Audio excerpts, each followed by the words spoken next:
बर्बरियत की दुनिया है। ये दुनिया जुल्म बर्बरियत की दुनिया है। ये हर तरफ जुल्म, और अब तो ठोकने की सियासत आ गई।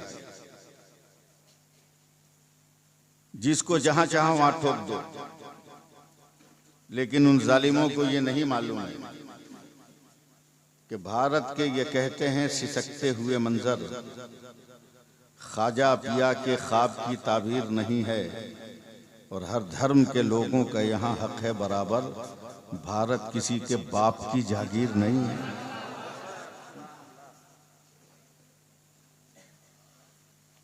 हुकूमत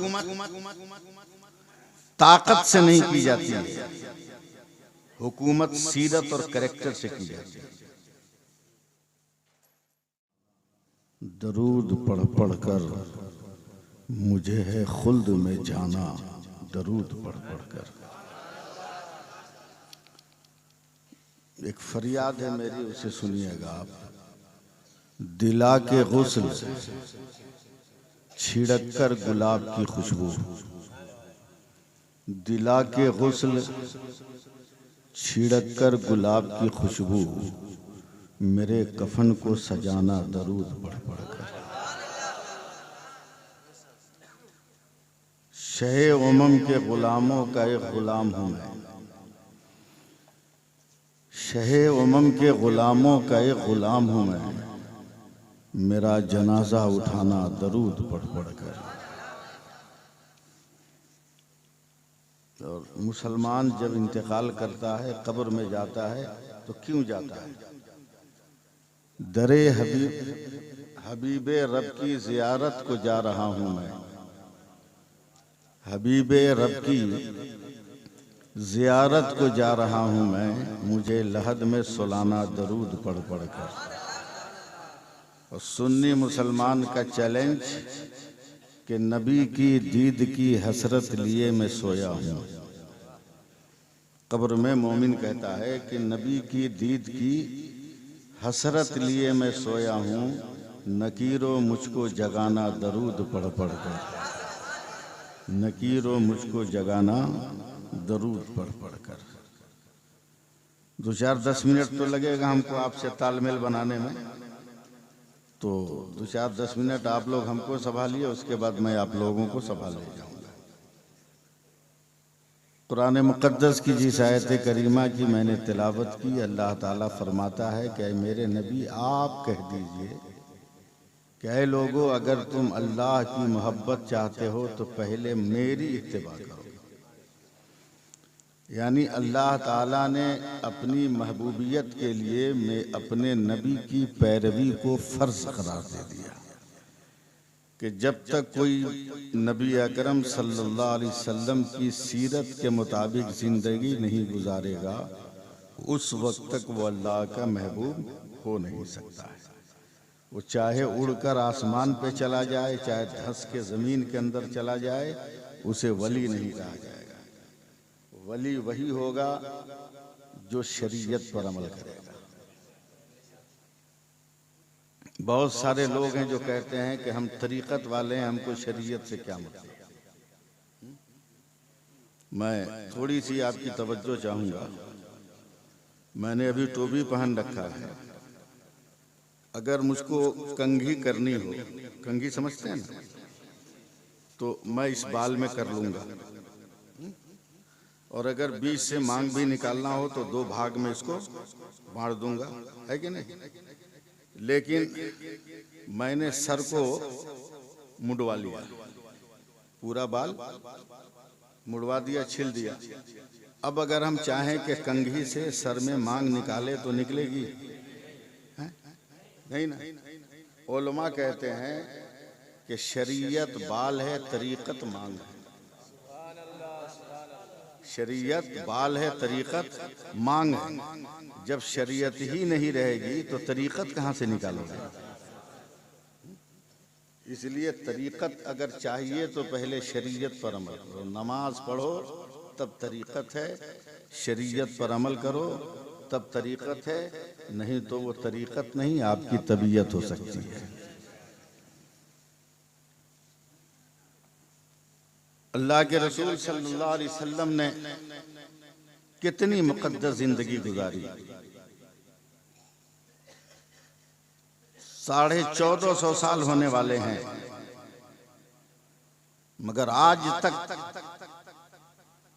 पूरी दुनिया में किसी भी मजहब और धर्म के गुरु घंटाल या मानने वालों की ये हिम्मत नहीं हुई कि मेरे नबी की जिंदगी के किसी एक अमल पर भी उंगली उठा दे। सवाल ही नहीं पैदा। मैं सिर्फ आपका ज़हन तैयार कर रहा हूं। अभी तकरीर जब देखूंगा शुरू करना है तब शुरू करूंगा। ये जुल्म जबर और ताकि मैं अपने आप को फिट कर लूं, आपको फिट कर लूं। जिस वक्त मेरे नबी ने इस्लाम का ऐलान फरमाया उस वक्त का सुपर पावर मुल्क रूम था। उसके बादशाह का नाम था हिरक़्ल आज़म।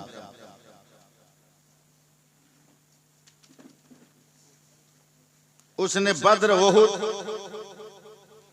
मक्का की जंग की तफसील सुनने के बाद अपना एक जासूस भेजा मदीने में।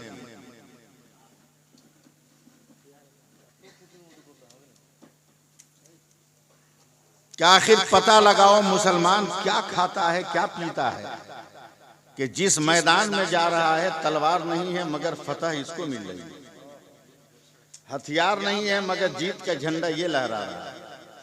पता लगाओ कि मुसलमान क्या खा रहा पी रहा है। हिरक़्ल आज़म का जासूस मदीने में आया। उस वक्त मेरे नबी सल्लल्लाहु अलैहि वसल्लम बैठकर वजू फरमा रहे थे, वजू कर रहे थे, और वजू का एक कतरा पानी भी चारों तरफ खड़े सहाबे किराम जमीन पर नहीं गिरने दे रहे थे। सुभान अल्लाह बोलना चाहिए था यार। एक कतरा पानी भी जमीन पर गिरने नहीं दे रहे थे। यहां तक कि मेरे नबी मुंह में जो पानी रखकर फेंकते थे, जिसको हम कुल्ली कहते हैं, उस पानी को भी सहाबा अपने हाथों में लेकर अपने चेहरे पर, अपने जिस्म पे, कपड़े पे मलते। हिरक़्ल आज़म का जासूस जब पलटा है रूम मदीने से, तो उसने हिरक़्ल आज़म को कहा कि बादशाह, पैसे से हथियार खरीद सकते हो, पैसे से सिपाही खरीद सकते हो, मगर पैसे से हिम्मत और मोहब्बत नहीं खरीद सकते। मुसलमान हथियार से जंग नहीं जीत रहा है, वो मोहब्बत सरकार से जंग जीत रहा है। मोहब्बत सरकार से जंग जीत रहा है। एक जंग के मौके पर हजरत खालिद इब्न वलीद इतने जख्मी हो गए और बेहोश हो गए, खून बह रहा। हजार कोशिश की गई कि होश में आ जाएं, होश में नहीं आए। मेरे नबी को खबर हुई तो मेरे नबी मैदान जंग में दौड़े दौड़े गए, और जैसे ही हजरत खालिद इब्न वलीद के सराहने खड़े हुए, हजरत खालिद इब्न वलीद ने आंख खोलकर कहा, मेरी तलवार कहाँ है, मैं मैदान में जाऊंगा। लोगों ने कहा कि तुम तो किसी दवा से होश में नहीं आ रहे थे, बगैर दवा के कैसे होश में आ गए? कहा, मेरी नाक में मेरे सरकार की खुशबू गई तो मैं जिंदा हो गया। मेरी नाक में मेरे सरकार की खुशबू गई तो मैं जिंदा हो गया। ये मोहब्बत। नाबीना समझते हैं ना, अंधे को कहते हैं। अंधा देखेगा चारों तरफ ना, नहीं ना। मैं कहाँ हूं अगर अंधा को मालूम करना हो तो पूछेगा ना दूसरों से। कुछ बोलिए आप लोग, आंख वालों से पूछेगा ना। लेकिन एक नाबीना साहबी मस्जिद नबी के दरवाजे पर गए, दरवाजा पकड़ लिया, किसी से नहीं पूछा, सांस को अंदर खींचा और एक तरफ चल दिया। अगल बगल के लोगों ने कहा, क्या कर रहे थे तुम? कहा, मैं अपने नबी की खुशबू सूंघ रहा था, जिधर से खुशबू मिली उधर मैं चल दिया। ये मोहब्बत। मोहब्बत की एक मिसाल और सुनिए। वही नाबीना साहबी खुशबू सूंघते सूंघते मेरे नबी के सामने बैठ गए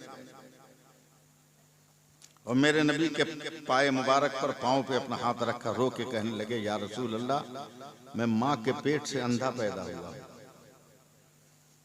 लोग कहते हैं कि सूरज निकलता है तो उजाला फैल जाता है और डूब जाता है तो रात हो जाती है। चांद मुस्कुराता है तो चांदनी फैल जाती है। हरे हरे घास बहुत नर्म और नाजुक होते हैं। पानी का रंग ऐसा है, पत्थर का रंग ऐसा है, मगर या रसूल अल्लाह मैंने देखा नहीं। अगर आप करम कर दें और मैं आंख वाला हो जाऊं तो मैं भी सबकी तरह दुनिया देख लूं। मोहब्बत देखिएगा, मैं भी तकरीर नहीं कर रहा, मैं आंख वाला हो जाऊं। नबी का दरिया रहमत जोश में आया, अपनी उंगली को मुंह में डाला, देखते रहिएगा आप लोग, मुंह में डाला और उसके बाद निकालकर सुरमा की सलाई की तरह दोनों आंख में फेर दिया तो उनकी आंखें रोशन हो गई। अब फिर ठहर जाइए, आंख जैसे ही रोशन हुई सामने मेरे नबी का चेहरा था। पहली नजर मेरे नबी के चेहरे पर पड़ी तो नाबीना ने अपनी आंख पे हाथ रख लिया कि या रसूल अल्लाह दुआ कर दीजिए कि मैं पहले की तरह अंधा हो जाऊं। मोहब्बत से आप दुआ कीजिए कि मैं पहले की तरह अंधा हो जाऊं। मेरे नबी ने कहा, साहबा ने घबरा कर कहा, अरे अभी तो आंख के लिए रो रहे थे और आंख मिल गई तो अंधा बनना चाहते हो? उस साहबी का जवाब सुनिए, मैंने बड़े बूढ़ों से सुना है कि आदमी जिस चीज को देखकर आंख बंद कर लेता है, जब तक आंख नहीं खुलती उस चीज का चेहरा, उस चीज का जलवा आंखों में रहता है। मैंने सबसे पहली बार आपका चेहरा देखा है और आंख बंद कर लिया।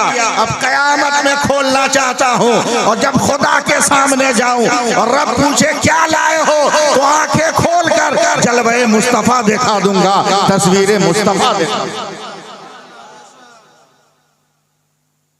यह है मोहब्बत रसूल। बड़े बूढ़ों से पांव दबा लेना ये जिंदगी नहीं। गैर औरतों के साथ बैठकर गुफ्तगू कर लेना ये इस्लामी जिंदगी नहीं। इस्लामी जिंदगी उसी का नाम है जो मेरे नबी ने गुजारा है। हुकूमत करना आसान है मगर दिल जीतना आसान नहीं। आज के लोग हुकूमत कर रहे थे, मेरा गरीब नवाज दिल जीत रहे थे, मेरे गरीब नवाज दिल जीत रहे थे। समझ रहे ना मेरी बात? मैं यूपी और दिल्ली की तरह उर्दू नहीं बोलूंगा, मैं एकदम आसान जबान बोलूंगा। मैं सिर्फ एक गुफ्तगू कर रहा हूं ताकि समझ में आए कि हुक्मरान किसको होना चाहिए, फिर मैं तकरीर शुरू कर दूं। मेरे नबी है, मक्का की गली है, सुभान अल्लाह। जरा एक बार या रसूल अल्लाह भी बोल दीजिए। इस्लाम का नया नया दौर, कलमा पढ़ना जुर्म है। अगर मक्का में किसी को मालूम हो जाए कि ये मुसलमान है तो तलवार उसके पीछे। ऐसे माहौल में मेरे नबी तने तनहा मक्का की गलियों से गुजर रहे हैं। एक एक लफ्ज पर ध्यान दीजिएगा, वन मैं रोक के समझाऊंगा। आज का नौजवान माँ को माँ कहते हुए शर्माता है। गैर औरत, बूढ़ी औरत की तो बात छोड़िए, अपनी माँ को माँ कहते हुए शर्माता है। मेरे नबी जा रहे हैं, रास्ते में एक औरत बैठी है, चारों तरफ देख रहे हैं। मेरे नबी करीब जाकर मुस्कुरा के पूछते, अम्मा क्या परेशानी है? क्या सीरत है देखिएगा। हुकूमत दिल दिल। मेरे नबी ने क्या परेशानी है अम्मा? का बेटा मैं एक मजदूर तलाश कर रही हूँ जो मेरे इस भारी भरकम सामान को मेरे घर तक पहुंचा दे। मेरे नबी ने सर झुकाकर कहा, माँ लाओ मैं उठाकर तेरे घर पहुंचा देता हूँ।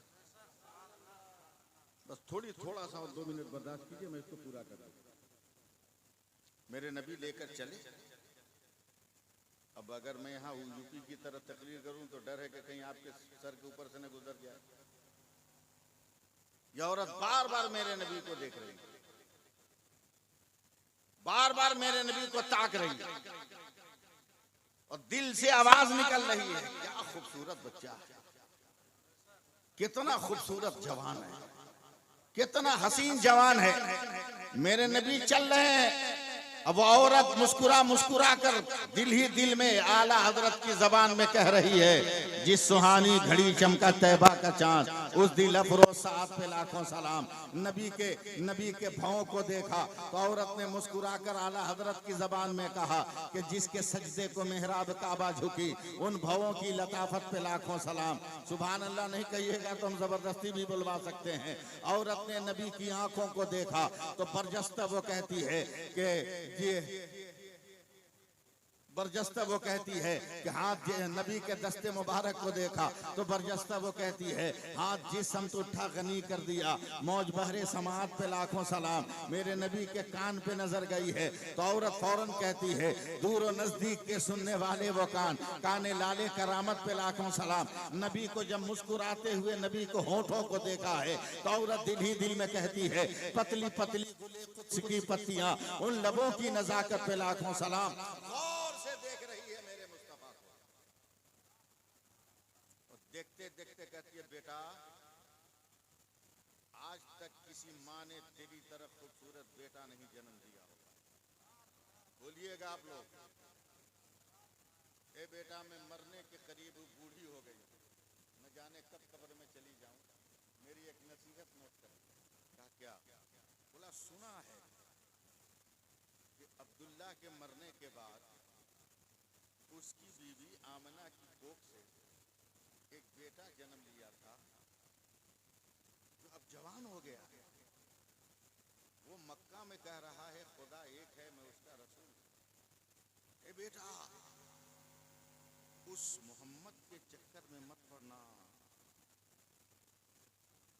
तुमको बाप दादा के दीन से अलग कर देगा, उसके चक्कर में मत पड़ना। मेरे नबी खामोश, बोल नहीं रहे, खामोश। थोड़ी देर के बाद, सुन रहे हैं ना आप लोग, थोड़ी देर के बाद फिर वो कहती है, ए बेटा अगर कभी आमना सामना हो जाए मोहम्मद से तो उससे बात भी मत करना, वरना सुना है कि जो उससे बात करता है वो भी उसी का हो जाता है। मेरे नबी मुस्कुरा रहे, अभी भी कुछ नहीं कहा। किरदार देखिएगा, सीरत देखिएगा, हुकूमत नहीं।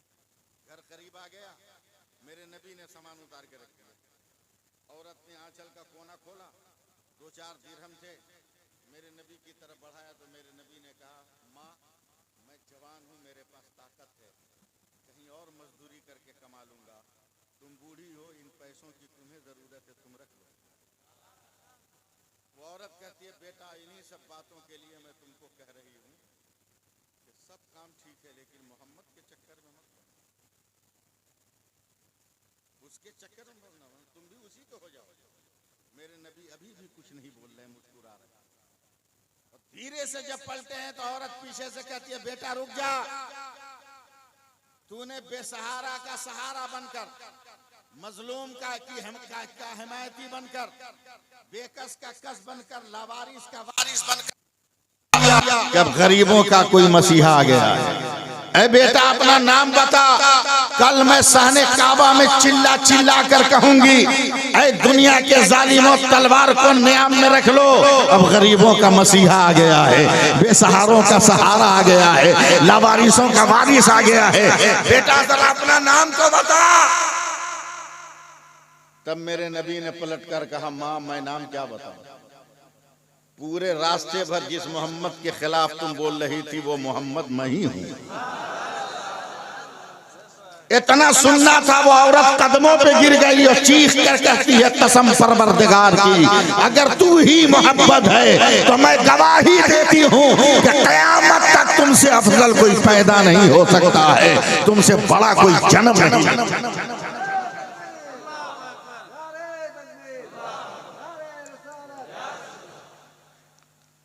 अब नबी की इत्तिबा कैसे?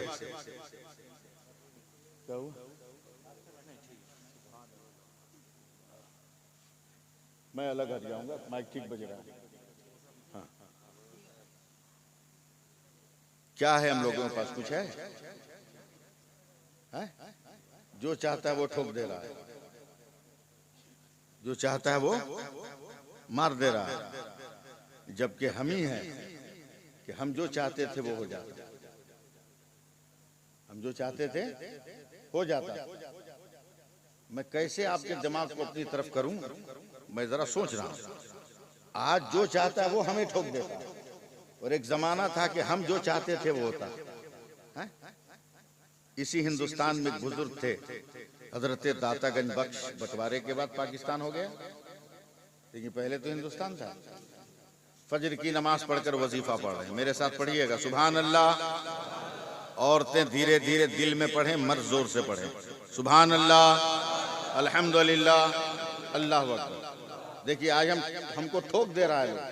कल हम क्या कर रहे थे, एक अंग्रेज सिपाही आया कि वजीफा पढ़ रहे हैं तो सर ऐसे ही से हिल रहा है, बड़ा टेंशन में कि ये एक मौलवी दाढ़ी वाला हाथ में तस्बीह लेके ऐसे ही से क्या कर रहा है। करीब आके बोलता, ओ मुल्ला ये क्या है तेरे हाथ में? तो दातागंज बख्श आंख खोल के मुस्कुराया, बोला तेरे हाथ में क्या? तो वो रिवाल्वर रखे हुआ था, पिस्टल। बोला मेरे हाथ में मेरा रिवाल्वर है, हथियार है। तो दातागंज बख्श ने तस्बीह उठा के हिलाया, कहा मेरे हाथ में भी मेरा हथियार है। पीछे वाले लोग भी सुभान अल्लाह बोले, हाँ मेरा हथियार। कहता है कि ये हथियार है, ये तुमको कहां से मिला? कहा पहले तू बता तुमको कहां से मिला? तो उसने कहा मुझको भारत की सरकार ने दिया। तो दातागंज बख्श ने तस्बीह हिलाकर कहा मुझको गौस की सरकार ने दिया, मुझको गौस की सरकार ने दिया। तब वो हड़बड़ा के पूछता है तेरे हथियार का कमाल क्या? कहा पहले तू देखा। उसने आसमान में नजर डाली, एक चिड़िया और हवा में उड़ रही थी। रिवॉल्वर उठाया, निशाना लिया, ट्रिगर दबाया, गोली चली, गोली लगी, चिड़िया मर के जमीन पे गिर गई। सीना पीट के कहता है मुल्ला देख मेरे हथियार का कमाल, मैंने जिंदगी को मौत में बदल दिया, मैंने जिंदा को मार दिया। हजरत दातागंज बख्श उठे और जहां पे चिड़िया मर के गिरी थी वहां जाके बैठ गए। रिवॉल्वर आंख खोल के चलाया था, दातागंज बख्श ने आंख बंद कर दी और मरी हुई चिड़िया के बदन में तस्बीह हटा दिया तो चिड़िया जिंदा होकर हवा में उड़ने लगी। अंग्रेज सिपाही कहता है मुल्ला ये क्या हो गया? का खामोश रहा, वो कुफ्र का हथियार है जो जिंदगी को मौत देता है, ये इस्लाम का हथियार है जो मौत को जिंदगी देता है।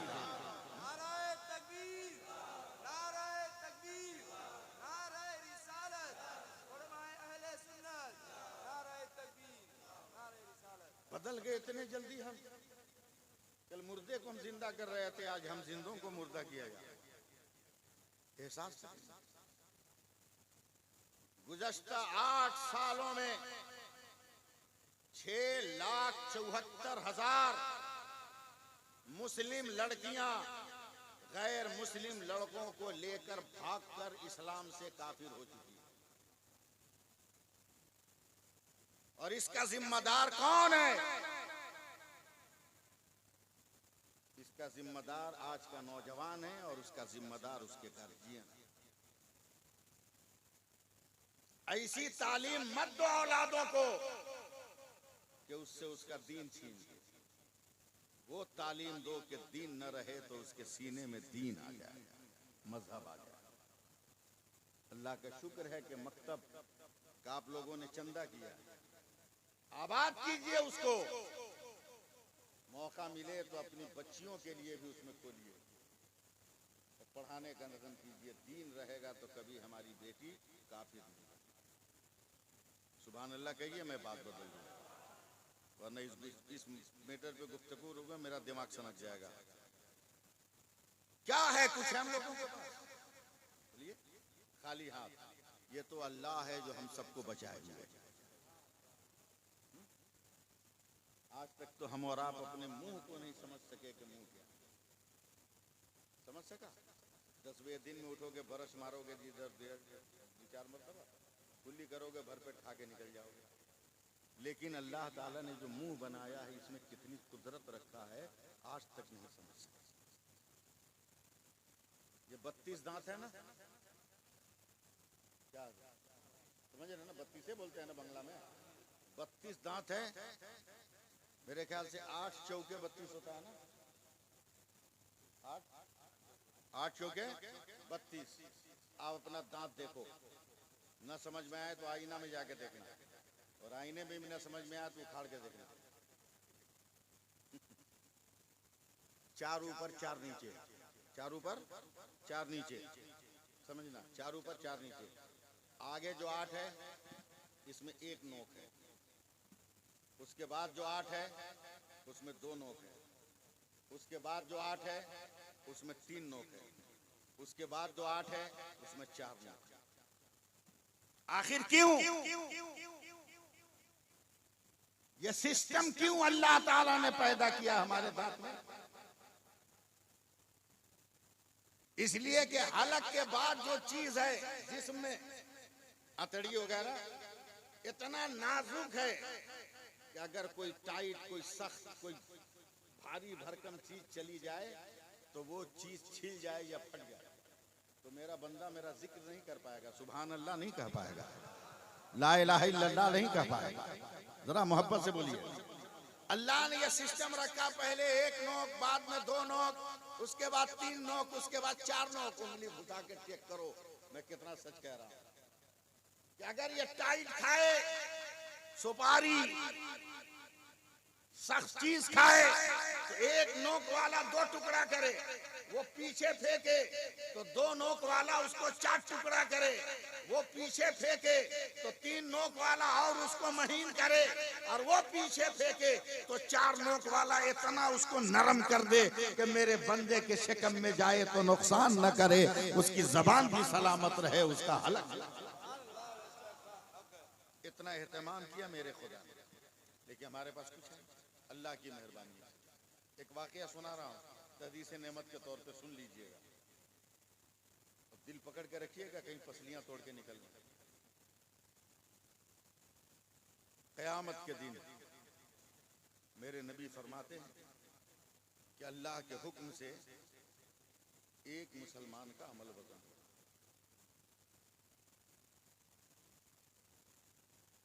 सुनिए उलमाए का, 99 नेकी 1 गुनाह।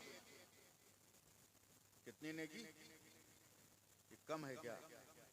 फिर सुभान अल्लाह क्यों नहीं बोले?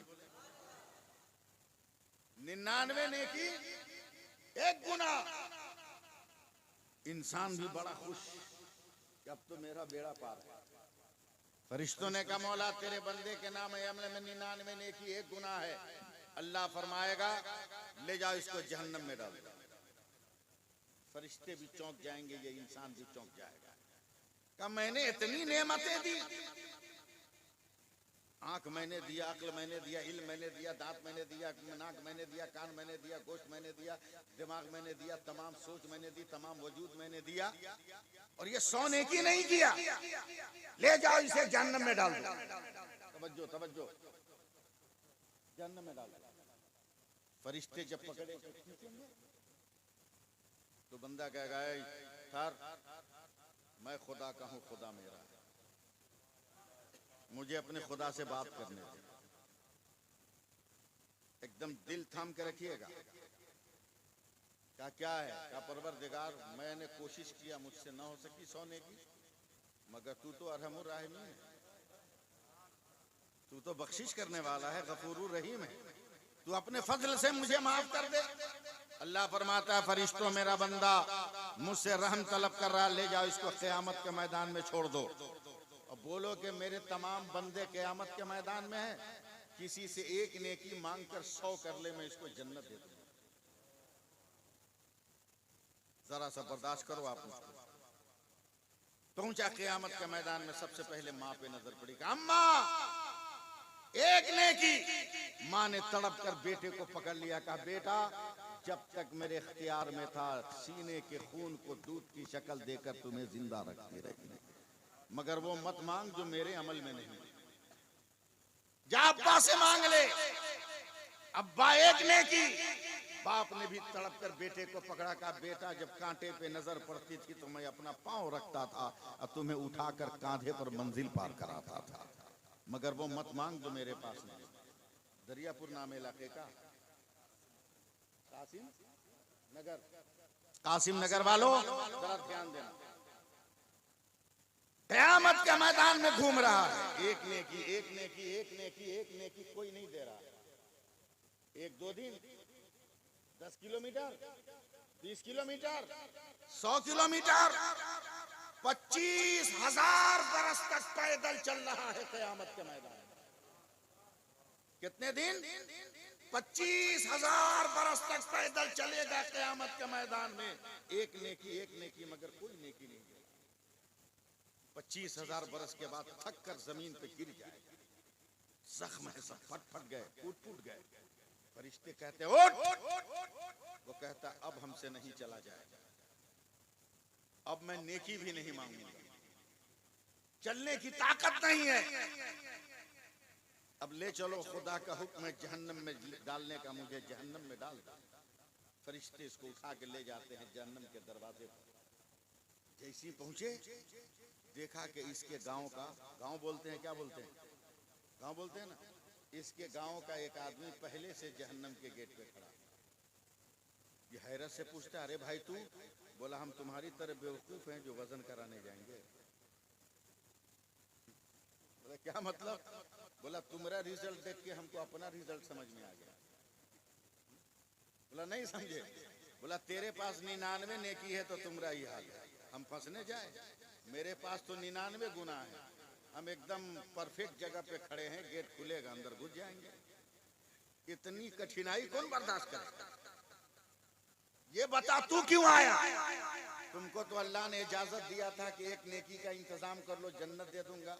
का 25,000 बरस पैदल चलने के बाद भी नेकी नहीं मिली, क्या करोगे? जाओ जहन्नम में। अब ये 99 नेकी वाला जब जहन्नम की तरफ बढ़ रहा है तो अचानक 99 गुनाह वाला खड़ा हो गया। कहा भाई रुक जा, ठार ठार। बोला क्या हुआ? बोला मैं तो कन्फर्म हूं कि मैं बच नहीं सकता, लेकिन एक चांस है तू बच सकता है। बोला कैसे? कहा मेरे पास जो एक नेकी है ना, वो रख के भी मेरा रास्ता क्लियर नहीं। एक काम कर, ये नेकी तू ले ले, कम से कम गांव का तो एक आदमी जन्नत में चला जाएगा। बोलो यार, बोलो और मोहब्बत से बोलो, और मोहब्बत से बोलो। कम से कम गांव का तो एक आदमी जन्नत में चला जाएगा। ले ले नेकी का, दोगे का ले लो, रख के करूंगा। जब नेकी मिली 100 ही तो एकदम ताव में आ गया। फरिश्तों चलो खुदा के पास। आया का मौला तेरे हुक्म से एक नेकी का इंतजाम हो गया। अल्लाह फरमाता फरिश्तों मेरा कौन बंदा है जो क़यामत के मैदान में नेकी बांट रहा है? अल्लाह तेरा एक बंदा है जहन्नम के गेट पे, उसने देखा, उसको भी पकड़ के ला। जहन्नम के गेट से वो भी लाया गया। अल्लाह ने पूछा तुमने दिया? कहा मौला मैंने दे दिया। कहा क्यों? कहा एक नेकी रख के भी मेरा रास्ता क्लियर नहीं हो रहा, इसलिए मेरे दिल ने फैसला किया कि मैं जाऊं या ना जाऊं, जन्नत में कम से कम मेरा एक भाई तो चला जाए। जैसे ही गुनहगार ये जुमला कहेगा, रब फरमाएगा फरिश्तों मेरे हुक्म से दोनों को जन्नत में डाल दो। पूरा मजमा बोलो, हाथ उठा के बोलो सुभान अल्लाह। दोनों को जन्नत में डाल दो। अब फरिश्ते कहेंगे मौला वो मुकम्मल परहेजगार जन्नत समझ में आई, ये मुकम्मल गुनहगार, इसको जन्नत कैसे? तो अल्लाह फरमाता है फैसला कर, जब बंदा होकर मेरे बंदा पे रहम कर रहा है तो क्या मैं अल्लाह होकर अपने बंदा पे रहम न करूंगा? नारे तकबीर, नारे तकबीर, नारे रिसालत, नारे हैदरी, उलमाए अहले सुन्नत, नारे तकबीर, नारे रिसालत। सिर्फ खुदा के फजल से नमाज पढ़ोगे नहीं और चक्कर में रहोगे, सब मदरसे में जाएगा, मकतब में जाएगा। नमाज पढ़ोगे नहीं कि IPL का ड्रीम 11 का कमा लो 1 करोड़। जितना इंटरनेशनल प्लेयर है सब जुआ खिलवा रहा है भारत, और जितना सुपरस्टार हीरो है पूरे भारत को गुटखा खिला रहा है। कभी किसी प्लेयर को बोला, कहते सुना क्रिकेटर को कि बच्चों को स्कूल में पढ़ाओ, या किसी फिल्म स्टार को सुना कि बच्चों को स्कूल में पढ़ाओ? फिल्म स्टार गुटखा फाड़ के प्रचार कर रहा है और क्रिकेटर जुआ खिला के प्रचार कर रहा है। क्यों उनके पीछे जा रहे हो? उनके पीछे चलो जिसका नाम गौस कहा है। सुभान अल्लाह। जिसका नाम गरीब नवाज रखा गया है, जिसका नाम इमाम मोहम्मद रजा रखा गया, जिसका नाम मखदूम कचाचा रखा गया, जिसका नाम अलाउल हक पंडवी मखदूम बंगाल रखा गया है, ऐसों के पीछे चलो, तेरी दुनिया भी आबाद, तेरी आखिरत भी आबाद हो जाएगी। लॉकडाउन याद है कि नहीं? याद है? सदमा भी क्या नहीं है? क्या कीजिएगा, ये भारत है जहां जाहिलों की हुकूमत है। पढ़े लिखे लोग तो है नहीं। डॉक्टर घूस दे के बना, ऑपरेशन करने से पहले मरीज मर गया। दांत का डॉक्टर घूस दे के बना, निकालना था बाएं तरफ का, निकाल दिया दाहिने तरफ का। आंख का डॉक्टर घूस दे के बना, ऑपरेशन किया, बेचारा जो भी थोड़ा बहुत नजर आता तो वो भी खत्म हो गया। इंजीनियर घूस दे के बना, पुल का उद्घाटन हुआ नहीं, पुल गिर गया। जाहिलों का दौर है एकदम। वरना जर्रा बराबर भी यहाँ के जज, यहाँ के नेता पढ़े लिखे होते तो इतनी भयंकर गलती नहीं करते। देखो मेरी तरफ, सब लोग देखो,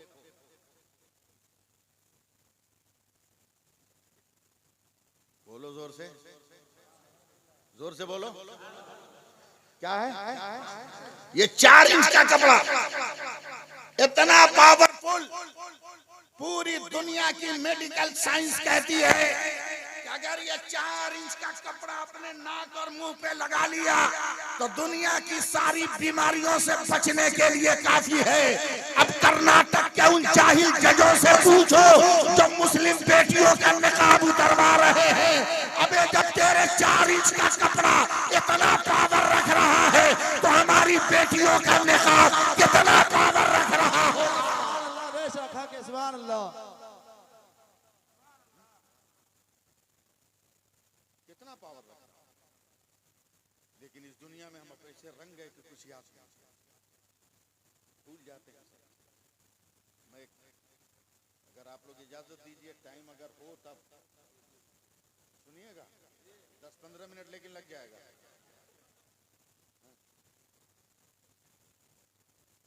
मैं एक वाकया सुना रहा हूं, दिल थाम कर सुनिए, औरत मर्द सब तवज्जो से सुनिए। औरत को भी औरत बन के रहना चाहिए, औरत को भी औरत बन के रहना चाहिए। ये औरत जो एकदम अब औरत नहीं रही, औरत अब औरत नहीं रही। औरत का माना ही है पर्दा, औरत का नाम ही है पर्दा। मगर कौन समझाए इन औरत को? अल्लाह पना, कहां से इनको अक्ल आई, किसने इनको पुश किया? समझ में बात नहीं। हदीस पाक में आया कि शौहर अगर कहीं काम से आया तो चुपचाप बिस्तर पे लेट गया। समझ? वो भी हिंदी जानती है ना? चुपचाप आके बिस्तर पे सो गया और औरत सब काम छोड़कर गई और शौहर का पांव दबाने लगी। मेरे नबी कहते हैं, जमानत दे दो कि मैं उसको अपने साथ लेके जन्नत में जाऊंगा। सुन लिए? समझ गई होंगी ना बेटियां? दूसरी हदीस सुनिए, मेरे नबी फरमाते हैं, बात का यकीन हो कि मेरे मेकअप करने से मेरा शौहर मुझसे खुश रहेगा तो मैं औरत को हुक्म देता हूं कि नफिल नमाज को छोड़कर वो मेकअप करे ताकि उसका शौहर खुश हो। मगर ये औरत कितनी टेढ़ी है, शौहर के साथ जैसे तैसे रहेगी। बाल कहीं और है, नाक से पानी बह रहा है, हाथ में कालिक लगी है, कपड़ा लत्ता का ठिकाना नहीं, जैसे तैसे रहेगी शौहर के साथ। और वही शौहर कह दे मालदा चलना है, 3 घंटा इसको लगेगा तैयार होने में, 3 घंटा। और अगर शौहर डांट के कह दे क्या कर रही हो, क्या चुप रही है, बोला मैं तो 2 मिनट में तैयार होकर खड़ा हो गया, तुमको 3 घंटा में नहीं हुआ। तो वो औरत जवाब देती है, दुनिया बड़ी तरक्की कर गई है, मैगी और बिरयानी में फर्क है। मैगी जल्दी से बन जाती है, बिरयानी बगैर दम पे चढ़ाई नहीं बनती है? अब जरा सोचो कि ये जो बन ठन के निकली है, जो इसको देख ले वो भी जहन्नमी, या जिसको जिसको देख ले ये भी जहन्नमी। जबकि मेरे नबी फरमाते हैं कि जिसने शौहर को मोहब्बत की नज़र से देखा, मेरी ज़मानत है कि मेरी सारी रहमतें उसके साथ हैं। एक ऊँट ने मेरे नबी के कदमों पर अपना सर रख दिया, तो सहाबा ने कहा, या रसूल अल्लाह, जैसे ऊँट ने आपके पैर पे सर रखा है, क्या हम भी अपना सर रखें? मेरे नबी ने कहा, खबरदार, अगर खुदा के अलावा किसी का सजदा जायज़ होता तो मैं बीवियों को हुक्म देता कि वो अपने शौहर को सजदा करें। ये हाल है मियाँ बीवी का, मगर इसमें कसूर आपका भी है। अगर 5 लाख रुपये लिए आप निकाह नहीं करोगे तो क्या करेगी? हुकूमत नहीं करेगी तो क्या करेगी? आप सादगी से निकाह करो, फिर देखो उसका रंग। तो इजाजत है मैं शुरू करूँगा क्या? लॉकडाउन की पीरियड देखा कितनी मुसीबत थी। एक मजदूर है, मुसलमान मगर दीनदार है, सुभान अल्लाह, बुखार लग गया। मैं इस वाक़े में आपको समझा नहीं पाऊंगा, आपको खुद समझना होगा, और मैं समझाऊंगा तो फिर मज़ा ख़त्म हो जाएगा। बुखार लग गया, डेली कमाना डेली खाना, अगर एक दिन कमाई बंद हो जाए तो दूसरे दिन खाना भी बंद हो जाए। औरत जो बीवी है फौरन ताड़ गई कि मेरा शौहर बीमार हो गया, इसका मतलब कि आज काम नहीं करेगा तो कल खाना नहीं बनेगा। उसने चावल को, भात को चूल्हे पे चढ़ा के और गीला करके पानी डाल के बना दिया। सुनिएगा, दाल में पानी डाल के बढ़ा दिया, सब्जी में पानी डाल के बढ़ा दिया, थोड़ा थोड़ा करके आज का दिन काटा, थोड़ा थोड़ा दिन होके कल का दिन काट दिया, मगर अब वो पानी का पानी भी ना रहा। तब औरत अपने शौहर के सामने हाथ जोड़कर खड़ी हो गई, कहा, मेरे सरताज, बुखार कुछ हल्का हुआ है, पूरे 8 घंटा नहीं, कम से कम 4 घंटा कहीं मजदूरी कर लीजिए, आधी मजदूरी भी मिल जाए तो किसी तरह मैं 2 दिन अपने बच्चों को पाल ले जाऊंगा। वो मुसलमान नौजवान चादर ओढ़ा मजदूरों की लाइन में लग गया, एकदम कासिम नगर वालों एकदम सपोर्ट करना लगा, मजदूरों की लाइन में लग गया, मगर बुखार से कांप रहा है, कमजोर है। किसी सेठ, साहूकार और ठेकेदार ने इसकी तरफ ध्यान दिया, हार कर पछता कर घर की तरफ जैसे ही घर की तरफ चला हाफिजुल गनी साहब, रास्ते में मस्जिद पर जोहर का वक्त हो गया, मुअज्जिन कह रहा, हय्या अलस सलाह हय्या अलल फलाह। सुभान अल्लाह, हमारा बाल बच्चा बोलेगा, हय्या अलस सलाह हय्या अलल फलाह। आओ नमाज की तरफ, आओ कामयाबी की तरफ। फिर बोलिए सुभान अल्लाह। ये आदमी चला मस्जिद की तरफ, वजू किया, जोहर की नमाज पढ़ी, सोचा घर जाऊंगा तो बीवी का दिल टूट जाएगा, बच्चों का दिल टूट जाएगा। शाम तक इसी मस्जिद में रहता हूँ, कभी तिलावत कर रहा है, कभी दरूद पढ़ रहा है, कभी वजीफा कर रहा है, कभी जिक्र कर रहा है। बोलते बोलते बोलिए, नहीं बोलिएगा मजा नहीं आएगा। रात का 3 बजने वाला है, आप जब तक बोलिएगा नहीं तब तक हिम्मत कहाँ बढ़ेगी मेरी। 2:30 बजेगा भी। शाम हो गई, असर की नमाज पढ़ के घर चला। उस वक्त का सिस्टम यह था कि मालिक अगर बहुत पैसे वाला है तो 3 दिन पे मजदूरी दे। जैसे ही घर पहुंचा देखा शौहर खाली हाथ, बेगम ने कहा कोई जुगाड़ नहीं लगा? शौहर ने मुस्कुरा कर कहा मालिक बहुत बड़ा है। लगा नहीं, ये जुमला लगना चाहिए था, मालिक बहुत बड़ा है, इस आसरे में कह दिया कि कल मजदूरी मिल जाएगी तो मेरा भरम रह जाएगा।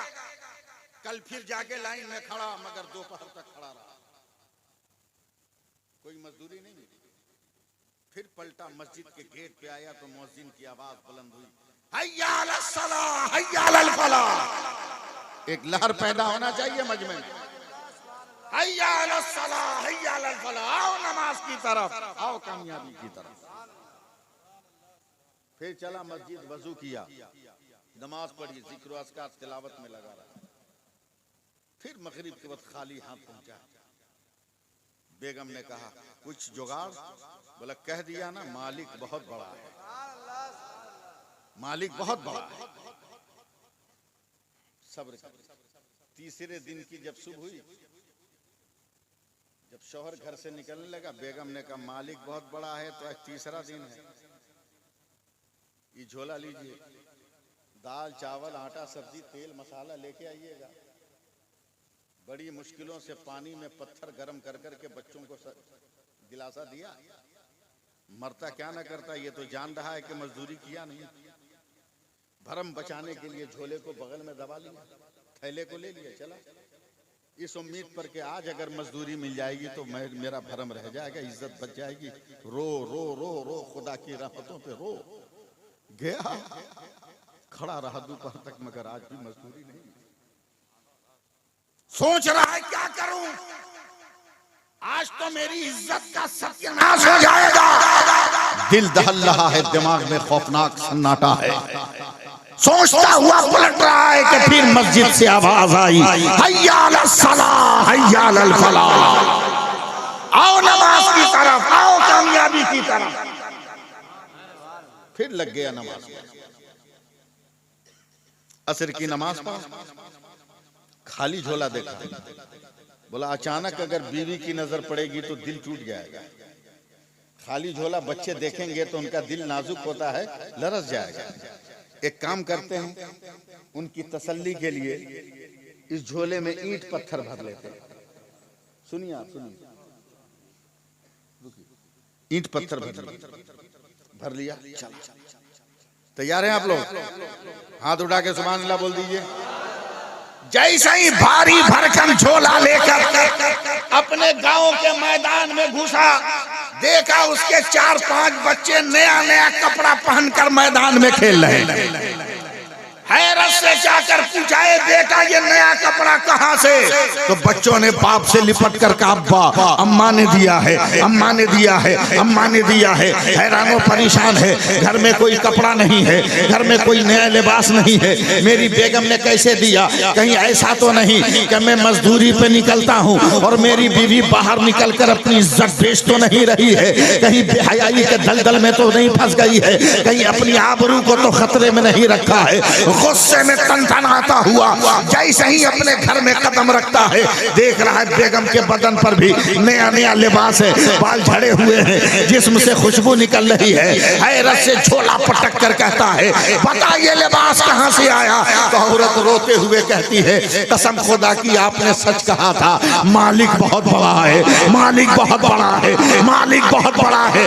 क्या मतलब? आज दोपहर में आपके मालिक का नौकर आया था, ये कपड़ा दे गया है, कई बोरा खाने पीने का अनाज दे गया है और सालन दे गया है। बोला तेरा शौहर बड़ी मेहनत से मजदूरी कर रहा है, मालिक ने खुश होकर ये बोनस दिया है, मजदूरी लेकर तेरा शौहर आ रहा है।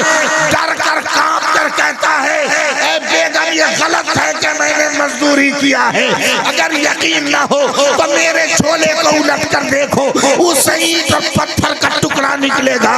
और अपने घबरा कर जब झोला पटका है तो हीरे जवाहरात के टुकड़े निकल रहे हैं। तब ये गुनहगार सर को सजदे में रखता है और रो रो कर कहता परवरदिगार ये तेरी कुदरत का कौन सा करिश्मा है, कई पत्थरों को जवाहरात में बदल दिया।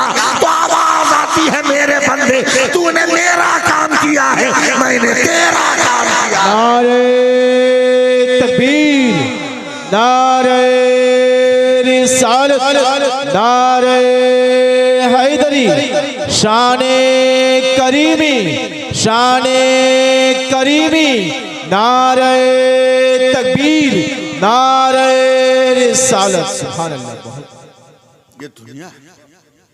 हम किस जगह पे जाए, हमारे पास किस चीज की कमी? अब नमाज पढ़ के तो देखो।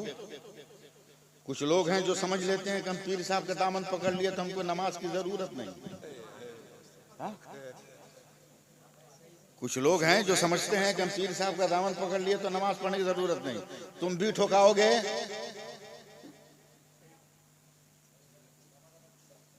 अब इसके आगे समझो, मैं नहीं बोलूंगा।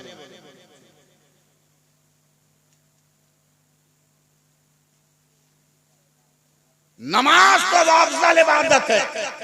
सुनो, हरारे का एयरपोर्ट है, जिम्बाब्वे, मोजम्बिक जाना है। मुहद्दिसे कबीर हैं हुजूर ताजुश शरिया असजद मियां है। असजद मियां हरारे एयरपोर्ट पर खुद इसके रावी मुहद्दिसे कबीर हैं जो अभी जिंदा हैं। हरारे एयरपोर्ट पर सरकार ताजुश शरिया ने कहा, मौलाना जियाउल मुस्तफा नमाज का वक्त हो गया।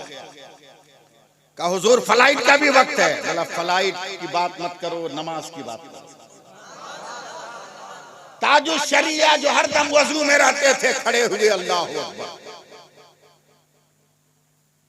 नमाज पूरी की। काउंटर पे गए, काउंटर मैनेजर ने कहा अब बोर्डिंग नहीं होगी आपकी। बोला क्यों? आपने देर कर दी, फ्लाइट रनवे पे चली गई। 75,000 रुपये का एक टिकट है।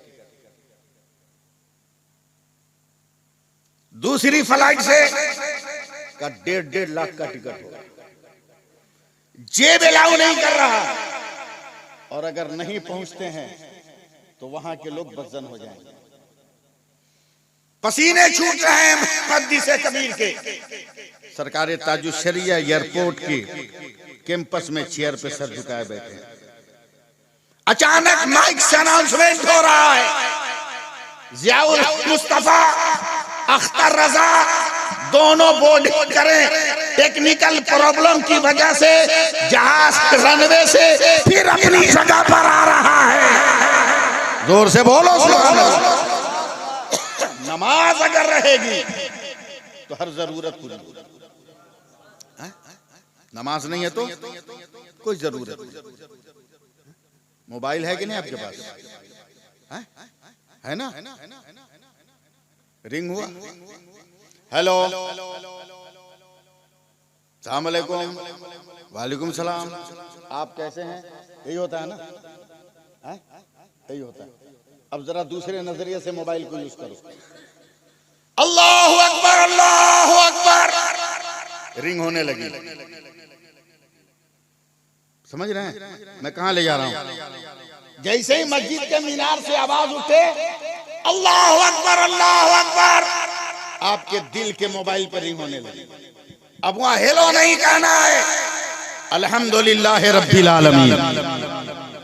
अल्लाह फरमाता फरिश्तों मेरा बंदा मेरी तारीफ कर रहा है। जब तक बंदे ने कहा रहमान रहीम मालिक यौमिद्दीन, अल्लाह ने फरमाया सिर्फ तारीफ ही नहीं कर रहा है, मुझे रहमान भी कह रहा है, रहीम भी कह रहा है, मालिक यौमिद्दीन भी कह रहा है। तब परवरदिगार फरमाता है ए मेरे बंदे तूने मेरी तारीफ की है, अल्हम्दुलिल्लाह रब्बिल आलमीन कहा है, और रहमान रहीम कहा है, मालिक यौमिद्दीन कहा है। बोल तेरी ख्वाहिश क्या है, बोल तेरा सपना क्या है, बोल तेरी आरज़ू क्या है, बोल तेरी तमन्ना क्या है, बोल तेरी तलाश क्या है, बोल तेरी जुस्तजू क्या है। तो ये बंदा कहता है इय्याका नअबुदु व इय्याका नस्तईन, ए अल्लाह हम तेरी इबादत करते हैं, हम तुझी से मदद तलब करते हैं। तब रब तबारक व तआला फरमाता है बोल कौन सा रास्ता चाहिए, इहदिनस सिरातल मुस्तकीम सिरातल लज़ीना अनअमता अलैहिम गैरिल मग़दूबि अलैहिम वलद्दालिन, कौन सा रास्ता चाहिए। तो फिर बंदा कहता है इहदिनस सिरातल मुस्तकीम, मुझको नबियों का रास्ता दे दे, सिद्दीकीन का रास्ता दे दे, सुलहा का रास्ता दे दे, शुहदा का रास्ता दे दे, औलिया का रास्ता दे दे। तब परवरदिगार कहता है रूए जमीन पर मैंने अब्दुल कादिर को पैदा किया है, नज़्बुल-ऐन ले ले, मोइनुद्दीन को पैदा किया है, नज़्बुल-ऐन ले ले, मखदूम कछाछा को पैदा किया है, उनसे सीरत मांग ले, मखदूम पंडुआ को पैदा किया है, उनसे मिजाजे आबेदाना है उनसे कंजुल ईमान का तोहफा ले ले। जब इन पटरियों पर चल कर आओगे तो जन्नत मेरी है, कब्जा तेरा होगा। इसलिए मुसलमानों नमाज पढ़ो, नमाज पढ़ो। क्या हुआ, खत्म कर रहे हैं। ये बताओ कि आईडी समझते हो? आईडी है, आईडी, आधार कार्ड, वोटर आईडी कार्ड, ये सब है ना, ड्राइविंग लाइसेंस। बेगर आईडी के ट्रेन में चले जाइएगा, रिजर्वेशन बोगी में, बोलिए रे कुछ, अगर सफर करते हैं तो बोलिए। एयरपोर्ट में, बैंक में, प्रधानमंत्री के यहाँ, मुख्यमंत्री के यहाँ, कितने बड़े बकलोल हम लोग हैं। अक्ल कहाँ गई हमारी घास चरने कि बैंक में बेगर आईडी के नहीं जाओगे, एयरपोर्ट में एंट्री नहीं बेगर आईडी, और जन्नत में बेगर आईडी के घुसने की तमन्ना लिए बैठे हो।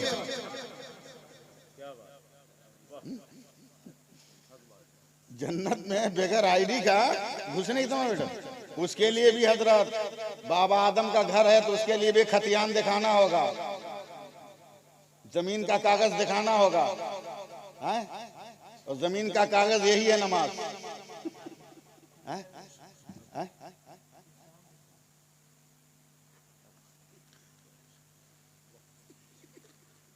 अब मैं इस पे जुमला नहीं लगाऊंगा, जो खुद जाने का हल ना हो लेके जाए। गाड़ी वही चलाएगा जो ड्राइवर है, हर कंडक्टर गाड़ी नहीं चला सकता। जो ड्राइविंग सीखा हो वही ना गाड़ी चलाएगा। हैं? ये खलासी भी चला देगा। हैं? एक्सीडेंट हो जाएगा कि नहीं हो जाएगा? बात समझिए, इशारे करना है।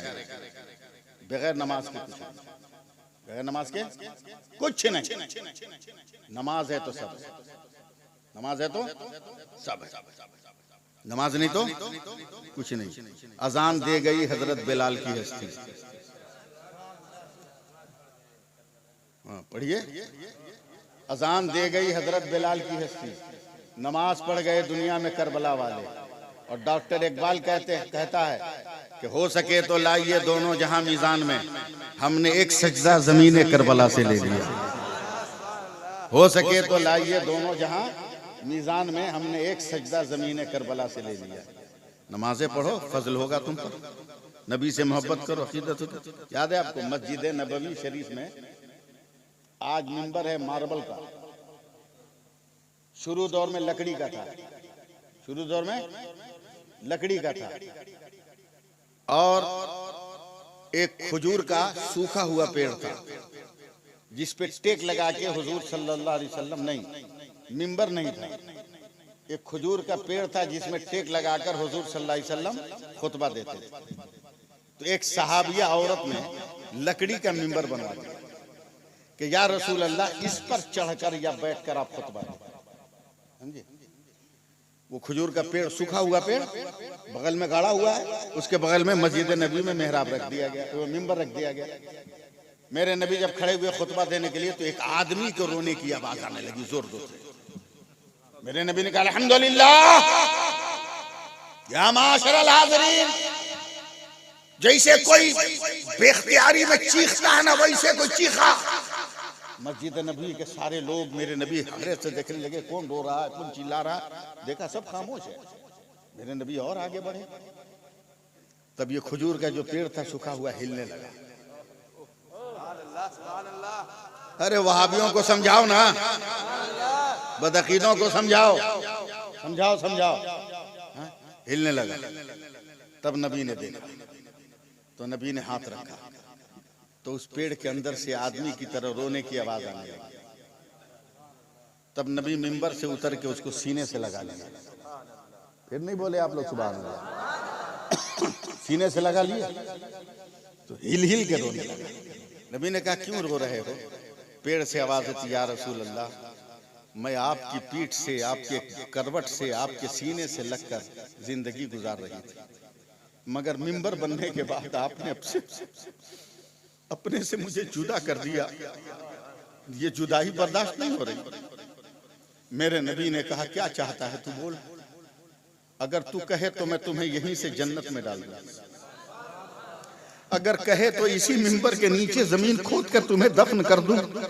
लकड़ी का वो सूखा पेड़ कहता या रसूल अल्लाह, जन्नत में अगर जाता हूं तो जब क़यामत आएगी आप जाएंगे तब मैं देखूंगा, इसलिए मिंबर के नीचे गाड़ दीजिए कि हर वक्त आपके कदमों के तले पड़ा रहूंगा। तकबीर, नाराए तकबीर, नाराए रिसालत, अज़मत मुस्तफा, नाराए तकबीर, नाराए रिसालत। आप अमल करके तो देखो, मैं अपनी तारीफ नहीं कर रहा हूं, मगर आप लोगों को सबक देना चाहता हूं। मेरी उम्र बहुत ज्यादा नहीं, बहुत ज्यादा मेरी उम्र नहीं है, अभी सिर्फ 61 साल का हुआ, ये कोई ज्यादा थोड़ी है।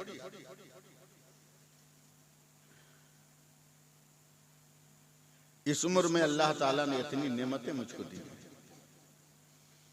कि मैं ये निकम्मा आदमी उसका शुक्र नहीं अदा कर सकता। हिंदुस्तान का कौन गांव, कौन शहर, कौन मदरसा, कौन खानका है जहां मैंने तकरीर नहीं की।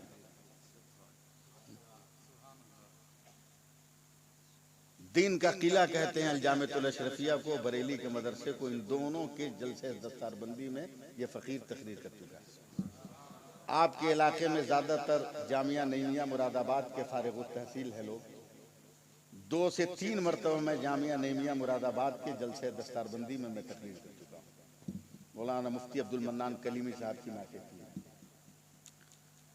बेपनाह अल्लाह ने नेमतें दी, इज्जत शोहरत सब। मैंने हज भी किया। 2 मिनट रुक जाओ भाई, अगर इमरजेंसी ना हो तो। हज भी किया, उम्रा भी कई बार किया, बगदाद भी गया, करबला भी गया, बसरा भी गया, नजफ शरीफ भी गया, साउथ अफ्रीका भी गया, मॉरिशस भी गया, और गल्फ की जितनी कंट्री है करीब करीब सब जगह जा चुका हूं।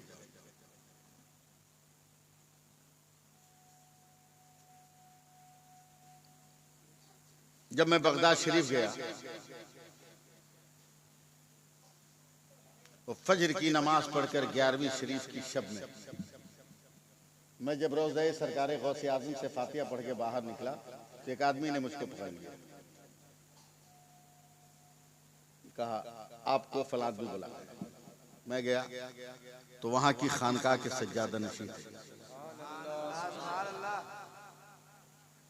अल हाशिम अल कादरी अल जिलानी, उन्होंने मुझे खिलाफत दिया, जुब्बा दिया, इमामत दिया। हिंदुस्तान की कितनी खानकाओं की खिलाफत मुझको मिली है मुझको खुद याद है। अब मैं आपको कुछ कहना चाहता हूं, 2 मिनट का वक्त लूंगा अगर इजाजत दीजिए तो। इन हाथों ने गुंबद खतरा की दीवारों को भी छुआ है, सुभान अल्लाह बोलिए। रोज़े रसूल की जालियों को भी मैंने छुआ। जन्नतुल बकी में बैठकर एकदम सबसे आखिरी यानी नबी के रोजे की दीवार से सटा हुआ मैंने 2.5 घंटा गुजारा। ये रियाजुल जन्ना में मैंने 2.5 घंटे गुजारा। काबा का गिलाफ भी छुआ, काबा की दीवार भी छुआ, हजर अस्वद भी छुआ, मकाम इब्राहिम भी छुआ। जब करबला गया, आप रज़वी सिलसिला में शजरे में जितने बुजुर्गों का नाम पढ़े हैं, करीब करीब हर वली के मजार पे मैंने हाजिरी दी। जब मैं सफर पे था तो मैं दुनिया के उस कब्रिस्तान में मैंने हाजिरी दी जो 17 किलोमीटर लंबा कब्रिस्तान है। दुनिया का सबसे बड़ा कब्रिस्तान है जिसमें 70,000 अंबिया कराम के मज़ारात हैं। मैंने उस पे हाजिरी दी।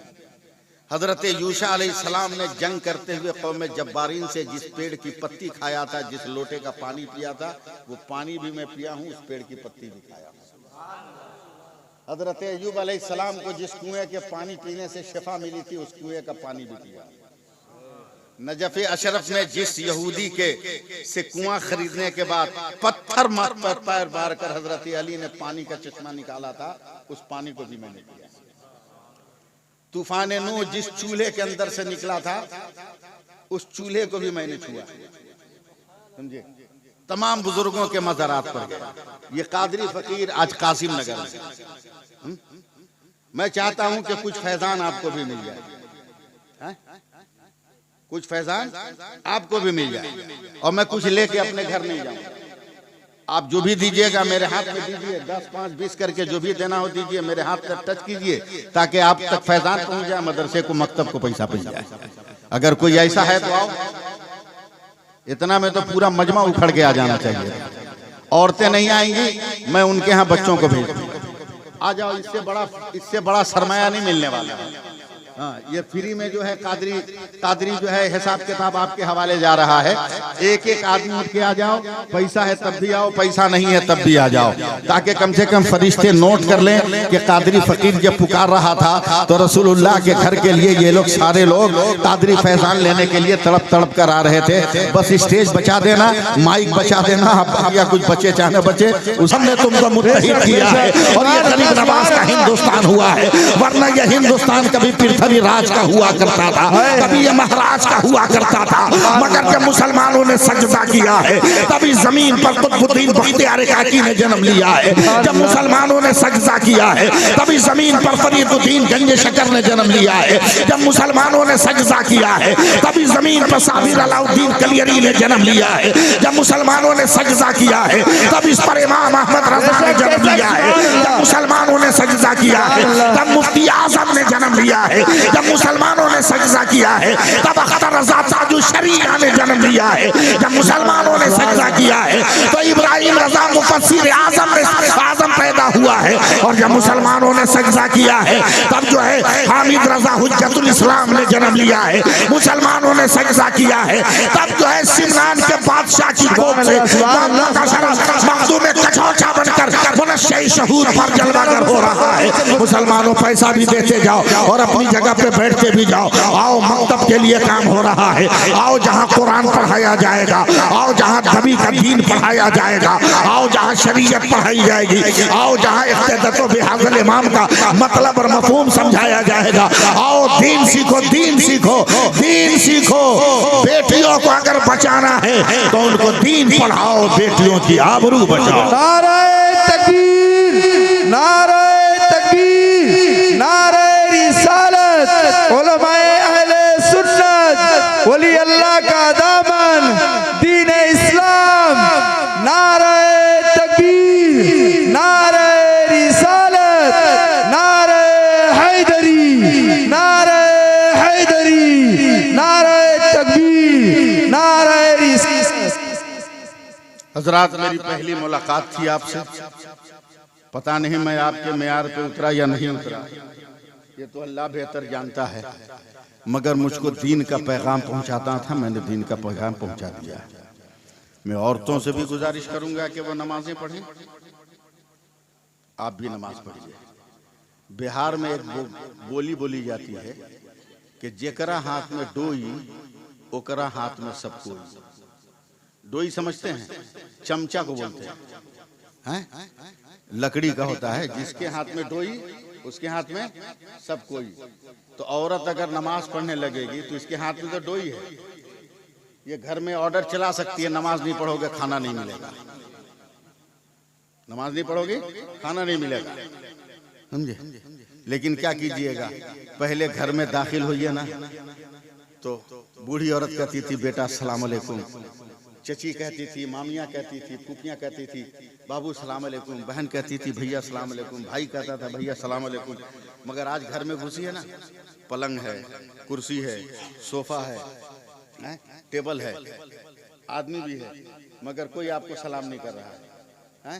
अम्मा पलंग पे मोबाइल लिए पड़ी, बहन सोफा पे मोबाइल लिए पड़ी, भैया टेबल पे मोबाइल लिए पड़ा।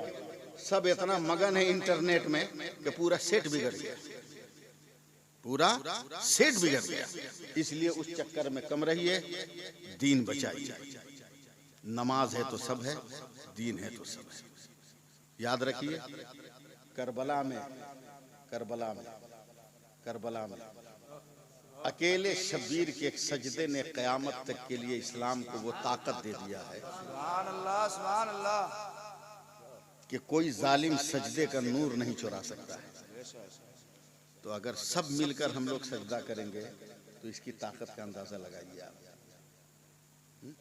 हदीस पाक में आया कि मोमिन चाहे काला हो, गोरा हो, नाटा हो, लंबा हो, जैसा भी हो, जिस वक्त ये सर को सजदे में रखता है उसी वक्त खुदा को सबसे खूबसूरत लगता है। सुभान अल्लाह। इसलिए कोशिश कीजिए, वक्त बहुत ज़्यादा हो गया, मुझे सफ़र भी करना है और लंबा सफ़र करना है, इसलिए मैं अपनी बातें ख़त्म कर रहा हूँ।